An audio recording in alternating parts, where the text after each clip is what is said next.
চিকুর ফেরে কত কান্দে গেছে হোক থুয়ে থুয়ে আবার কত টাকা লাগে বাড়ি করতে। এই চরটা আমার কাছে এখন নতুন মনে হচ্ছে, কোনো কিছুই আমি চিনতে পারতাছি না। 2 বছর আগে আর এখন অনেক পার্থক্য, অর্ধেক গ্রামই বিলীন হয়ে গেছে যমুনার বুকে।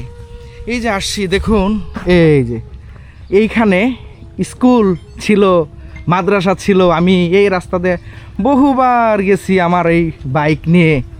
এখন এটি একটি মাঠ হয়ে গেছে, মরুভূমির মতো হয়ে গেছে। আসলে এটি জিনিস দেখে খুবই কষ্ট লাগতেছে যে এই রাস্তাতে আমি কতবার গেছি এই শফিকুল বাইকে নিয়ে।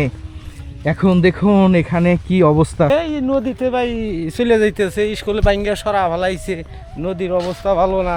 খালি নদী নাকি ভাই, হাজার হাজার বাড়িঘর এবার নদীতে চলে গেছে, কতজনের ঘর দরজাও নদীতে চলে গেছে। এই বছর একবারেই ক্ষতি বেশি হয়েছে, হাজার হাজার বাড়িঘর চলে গেছে। এটা তো মনে করেন সরকার উদ্যোগও নেয় না, কেউ উদ্যোগও নেয় না, একটু বান্ধে দেওয়ার পরিস্থিতি কেউ করে না। নদীতে জাগা জমি সব ভাঙ্গে চলে যাইতেছে, যারা গরিব মানুষ এই নদীর বগলাই পড়ে রয়েছে। ক্ষতি আগুনে পড়লে তাও বিটে বাড়ি থাকে, আর নদীতে ভাঙ্গে গেলে সবই চলে যায়।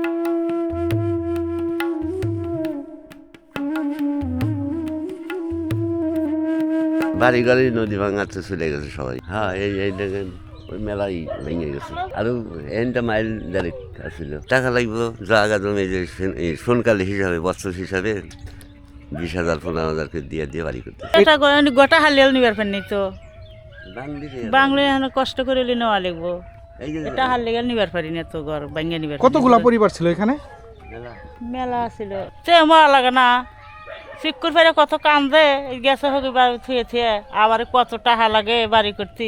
বসত বাড়ি ভেঙে যাওয়া কত কষ্ট মষ্ট। এগুলো একটু সমর্থ আসলে গেছে, আমার নাই, আমরা নিবার পারিনি তো।